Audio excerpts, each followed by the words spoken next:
Política normal já é um jogo absurdamente sujo, mas política intrapartidária é ainda pior.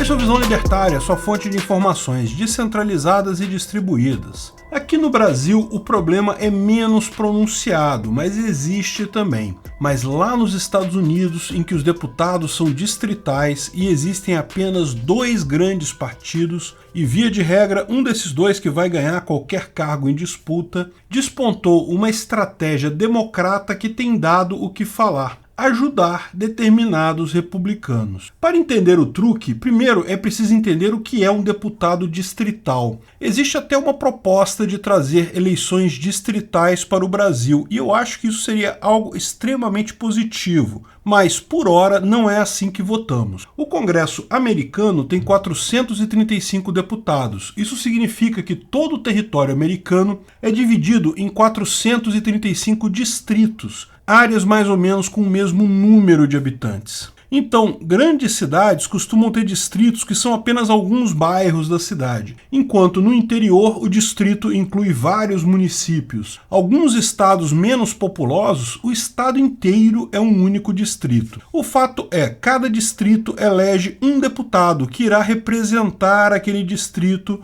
na House of Representatives, ou seja, no Congresso americano. A vantagem desse método é que você sabe quem é o seu representante. Pode até não ser aquela pessoa em quem você votou, mas é o representante da sua região. Como cada cadeira no Congresso é disputada assim, numa determinada região, ou vai dar um democrata ou vai dar um republicano, na maior parte das vezes. De vez em quando pinta um libertário, mas é raro. Lógico, existem distritos que são tradicionalmente democratas, sempre elegem o democrata, outros são tradicionalmente republicanos, sempre elegem republicanos, mas os distritos que mais atraem a atenção dos partidos são justamente aqueles distritos swing, ou seja, que mudam de eleição para eleição. Outra coisa importante de entender é que os partidos, tanto democratas quanto republicanos lá nos Estados Unidos, fazem prévias para escolhas do candidato. Aqui no Brasil não é comum esse tipo de coisa, o candidato é escolhido só pela cúpula do partido. O PSDB até tentou fazer uma prévia para escolher o candidato a presidente da República esse ano,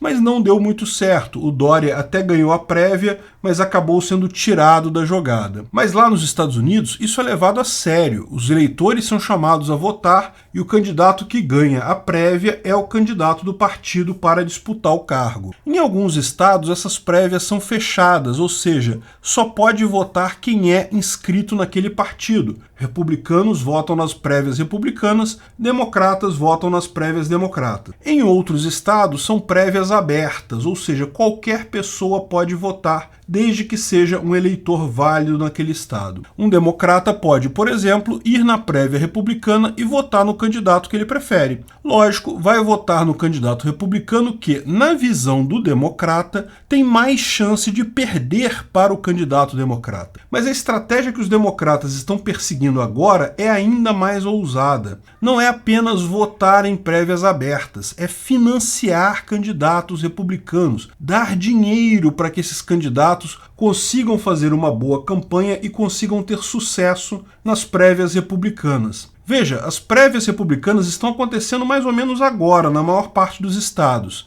Cada distrito, cada estado escolhe as datas das prévias. A ideia democrata é financiar candidatos republicanos que eles consideram mais radicais, principalmente aqueles ligados a Trump. A lógica por trás disso é que, na visão dos democratas, um candidato radical republicano pró-Trump terá menos chance de tirar a vaga de um candidato democrata no mesmo estado. Lógico, esse tipo de estratégia só vale a pena em locais que costumam trocar de partido. Local em que vota todo mundo democrata ou que vota todo mundo republicano, isso não vai fazer diferença. Mas onde as pessoas ficam em cima do muro, um candidato radical de um lado pode favorecer o candidato moderado do outro. Ademais, os democratas estão muito preocupados com uma possível onda vermelha nas eleições desse ano. Isso é um fenômeno que acontece em toda eleição americana. A eleição desse ano é chamada midterm, ou seja, meio do mandato, e tende a favorecer candidatos do outro partido em relação ao presidente da República. Toda eleição, os eleitores votam com a esperança daquele candidato resolver alguma coisa na presidência e, como sempre, o candidato desaponta, não consegue resolver nada,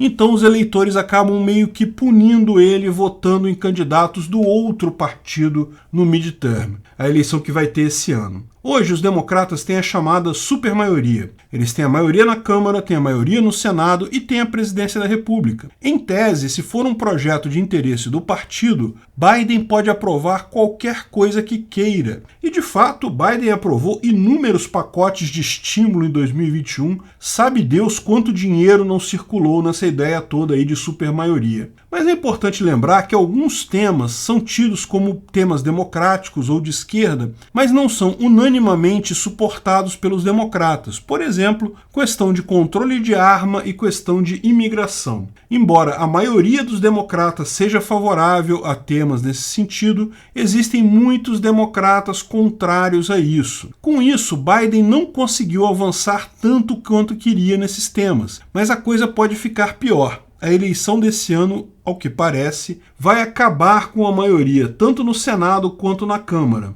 Lógico, Biden, o presidente, vai continuar no poder, poderá ainda emitir ordens executivas, mas sua capacidade de gerar leis será muito reduzida. A grande questão é qual o tamanho dessa onda vermelha. Vermelho, vocês sabem, é a cor dos republicanos lá nos Estados Unidos, é meio contrário do que a gente fala aqui no Brasil. Aqui, vermelho é a esquerda, lá vermelho é a direita. Da mesma forma que os democratas, em alguns temas republicanos também não há unanimidade no tratamento. Então, mesmo com os republicanos ganhando a maioria no Senado e na Câmara, é importante entender de quanto será essa maioria. Uma maioria de poucos congressistas ainda está sujeita a ser contornada pelos democratas, pegando alguns republicanos que têm opiniões similares. Uma maioria sólida torna Biden um pato manco. Ele está lá na presidência, mas não vai conseguir fazer mais nada. O segredo dos democratas parece ser esse. Eles sabem que a maioria dos eleitores nos Estados Unidos rejeita os extremos, prefere candidatos mais centrados, mais moderados, seja de um partido, seja de outro. Então, a estratégia deles é justamente apostar em candidatos extremistas dos republicanos. A ideia é que, na hora de escolher entre um extremista republicano e um moderado democrata, a maior parte do eleitorado vai acabar votando no moderado,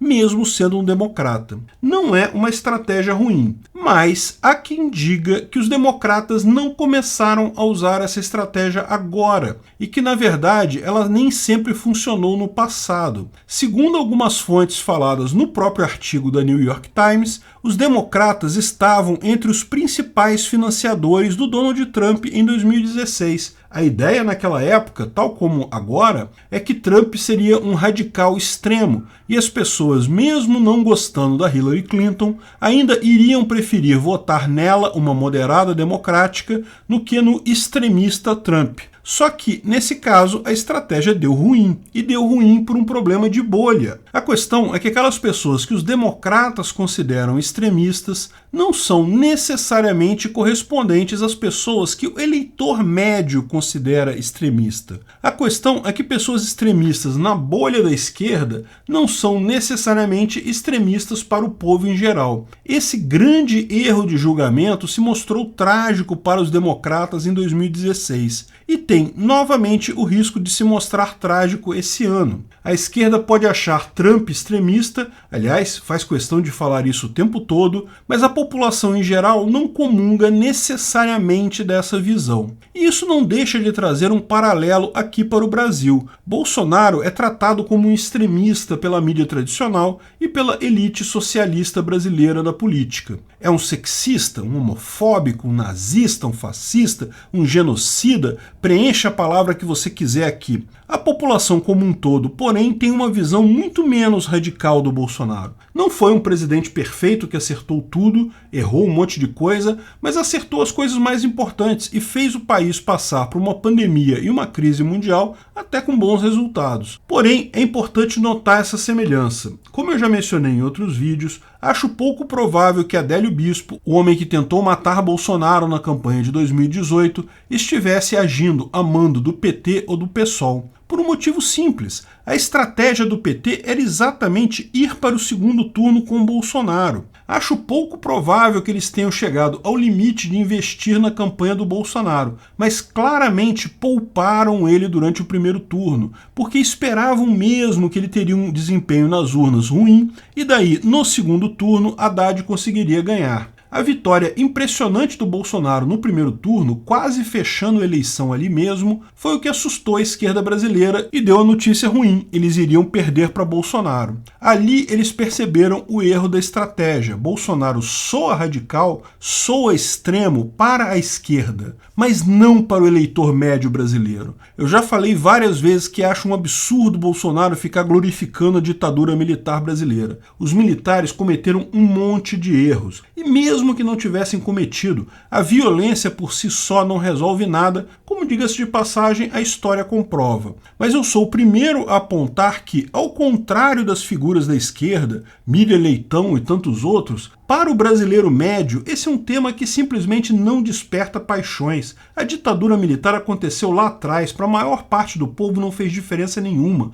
Alguns até gostaram, acharam que estava tudo mais seguro. Meio que não fede nem cheira. Corrupção socialista, dinheiro brasileiro usado para financiar ditaduras esquerdistas, isso sim soa extremo para o eleitor médio brasileiro. Tanto lá nos Estados Unidos quanto aqui no Brasil, a esquerda segue sendo vítima da própria percepção. Estava tão acostumada a direcionar a sociedade, a ser o padrão moral e político dela, que não percebe agora que está numa bolha. Está falando apenas para uma minoria de jornalistas do Leblon que pensa como ela. Todos nós estamos em bolha, isso é importante ressaltar. Mas a esquerda tem um problema de achar que a bolha dela é especial. Ela está numa bolha, mas ela não percebe isso. Vão se dar mal nas eleições deste ano novamente, tanto aqui no Brasil quanto lá nos Estados Unidos.